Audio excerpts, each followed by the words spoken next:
তো এক ভাই নিয়ে গেলেন সিলেট শাহজালালের মাজার দেখার জন্য যে শিরিক কিভাবে করে মানুষ। তো যেখানে শাহজালালের মাজার রেলিং দিয়ে ঘিরা আছে, ঠিক মাজারের পাশে দাঁড়িয়ে দেখছি মানুষ কিভাবে শিরিক করে। আস্তাগফিরুল্লাহ আল্লাযী লা ইলাহা ইল্লা হুয়াল হাইয়ুল কাইয়্যুম ওয়া আতুবু ইলাইহি। সম্মানিত উপস্থিতি, তাহলে আদর্শ সন্তান পেতে হলে, আমি উদাহরণ দিয়ে বুঝিয়ে দিয়েছি, আদর্শ সন্তান পেতে হলে কি করতে হবে বলেন? শুধু মা? আটা ঢালতে হবে যেটা চান। হলার ঠিক করতে হবে আপনাকে। হলারে যে আপনি আটা ঢালবেন সে আটাও ঠিক করতে হবে যে আপনি কি চান। সন্তান আদর্শ চাইলে বাবাকে আদর্শ হতে হবে, মাকে আদর্শ হতে হবে। উভয়ের আদর্শ সন্তানের জীবনে প্রভাব ফেলে। সহিহ বুখারীর 1358 নম্বর হাদিস, সহিহ মুসলিমও বর্ণিত হয়েছে মিশকাতের 12 নম্বর হাদিস।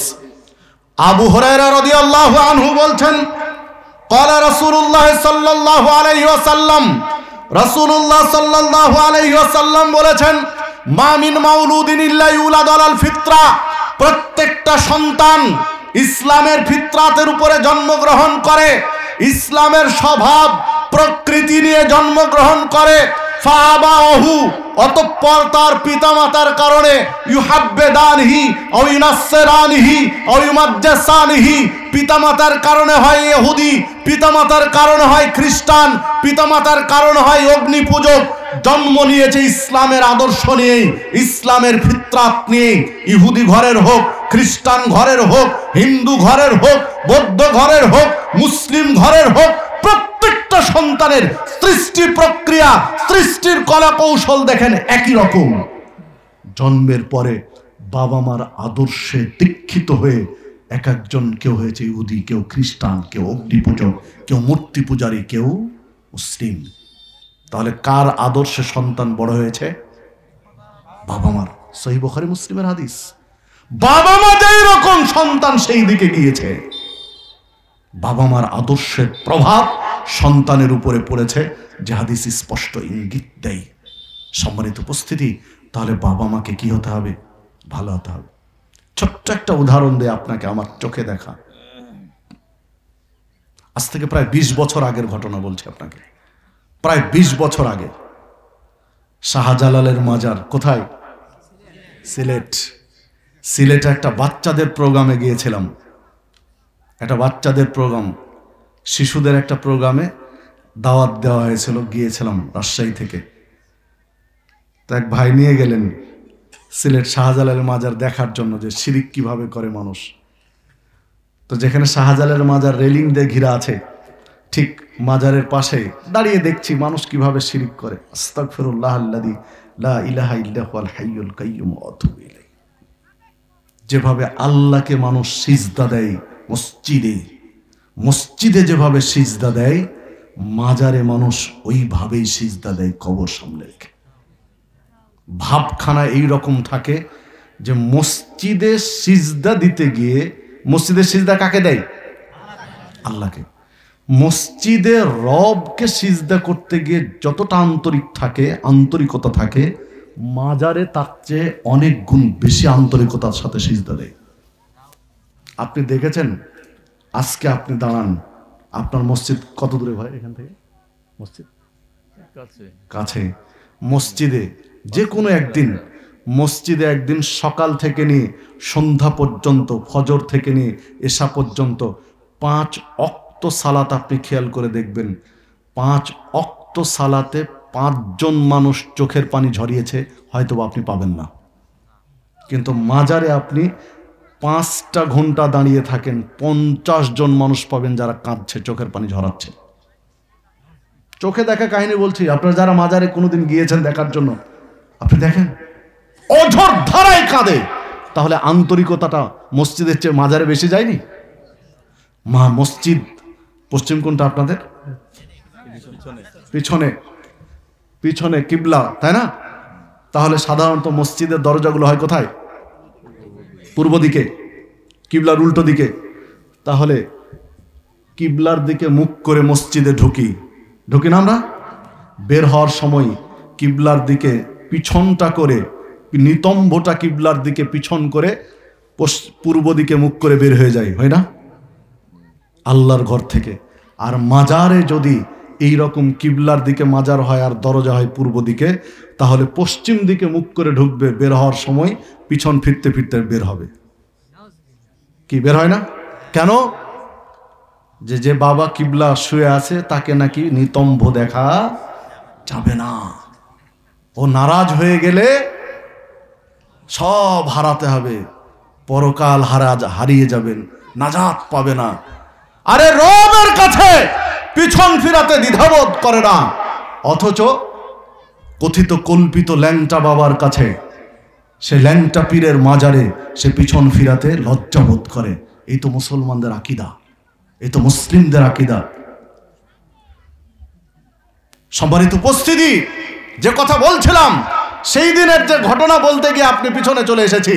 ছোট্ট একটা বাচ্চা, 7-8 বছর হবে, 10 বছর হয়নি এখনো, যতটুকু আইডিয়া করলাম 7-8 বছর হবে। কারণ হাফ প্যান্ট পরে আছে, বাবার সাথে এসেছে, দুইজন এসে বাপ ছেলে দুইজন মিলে ওই শাহজালাল মাজারের রেলিংয়ের কাছে দাঁড়ালো। আমি দূরে দাঁড়িয়ে দাঁড়িয়ে দেখছি তাদের বাপ ছেলে কথা হচ্ছে। ছোট্ট বাচ্চা ছেলে, ও তো জানে না কিছুই, যেটা কি কেন কি করতে হয়। বাপ শিখিয়ে দিচ্ছে, জাব্বু আমি যা যা করব তুমি আমার সাথে তাই তাই করবে। দেখেন শুরু হলো বাপ ছেলেকে নষ্ট করার প্রক্রিয়া শুরু।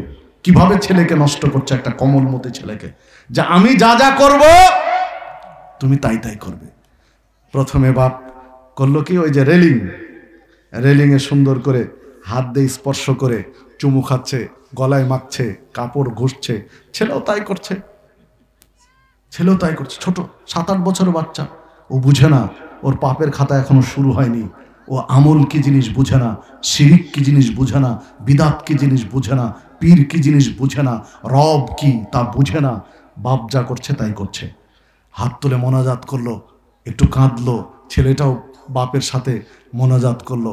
শেষে আবার ওই বুকটা রেলিংয়ের সাথে ঘুষছে, বাপ ঘুষছে, ছেলেও ঘুষছে। 1500 বছর আগে আল্লাহ রাসূল সন্তান জন্মগ্রহণ করে ইসলামের ফিতরাতের উপরে। পিতামাতার কারণে হয় ইহুদি, পিতামাতার কারণে হয় খ্রিস্টান, পিতামাতার কারণে হয় অগ্নিপূজক, পিতামাতার কারণে কবর পূজারি, মাজার পূজারি হয়। বোঝা যাচ্ছে না? আরো একটা উদাহরণ দেব, কষ্ট পাবেন না তো? আপনাকে বাস্তব উদাহরণ দেই। একটা, যারা বুকের উপরে সালাতে হাত বাঁধেন, যে বাচ্চাগুলো এখনো কোনোদিন মসজিদে নিয়ে যাননি, ওই বাচ্চাগুলো সালাত আপনাকে পড়া দেখেছে ইত্যাদি। আপনি দেখেন আপনার সামনে যদি বুকে সালাতে দাঁড়ায়, তাহলে বুকের উপরে হাত অটোমেটিক বাঁধছে। আর যারা নাভির নিচে সালাত পড়েন, দেখেন আপনার বাচ্চা এখনো মসজিদে যায়নি, সালাত শিখাননি, ও যদি কোনোদিন দাঁড়ায় সালাতে, দেখেন ও নাভির নিচে হাত বাঁধতেছে। আমি কি বুঝাতে পারলাম আপনাকে? তাকে কিন্তু সালাত শিখাননি, কিন্তু আপনার বাচ্চা বুকের উপরে বাঁধে। আপনি কোনোদিন সালাত শিখাননি, মসজিদে যাওয়াই শুরু হয়নি, 3 বছর 4 বছর 5 বছর বয়স কেবল, অথচ হাত বাঁধছে কোথায়? নাভির নিচে। কেন? বাবা মার কারণে এই আদর্শে প্রভাব পড়েছে। এই জন্য বাবা মা যেই রকম, ছেলে মেয়ে সেই রকম হতে হবে। আশা করছি যে ছেলে যেন ইব্রাহিম ইসমাইলের মতো হয়। কুরবানির ঈদ আসে, কুরবানির খুতবায় যখন ইমাম সাহেব ইসমাইল আলাইহিস সালামের ত্যাগের আলোচনা করেন, ইসমাইল আলাইহিস সালামের আদর্শের কথা তুলে ধরেন, তখন বাবা মা স্বপ্ন বুনতে থাকেন, হায় রে আমার ছেলে যদি ইসমাইলের মতো হতো। আপনি আফসোস করেন, কিন্তু আপনি কি ইতিহাস ভুলে গেছেন? ইসমাইল আলাইহিস সালামের জন্ম কোন ঘর থেকে হয়েছে? ইসমাইলের বাবা ছিলেন কে? ইব্রাহিম আলাইহিস সালাম। পৃথিবীর ইতিহাসে এক আদর্শ বাবা। ইসমাইল আলাইহিস সালামের মা কে ছিলেন? হাজেরা আলাইহিস সালাম। পৃথিবীর ইতিহাসে এক আদর্শ মা। কতটা আদর্শ আপনি কল্পনা মিলাতে পারবেন না।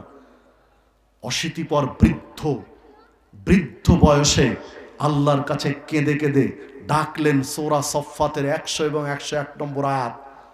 আদর্শ সন্তান, কিভাবে গঠন করবেন? প্রথম কি বললাম বলেন তো? জি, পাত্রী নির্বাচন। বাবা মাকে আদর্শ হতে হবে। প্রথম কথা কি? পাত্রী নির্বাচন ঠিক করে বাবা মাকে আদর্শ হতে হবে। এবারে দ্বিতীয় স্টেপে আসেন। আদর্শ সন্তান চান।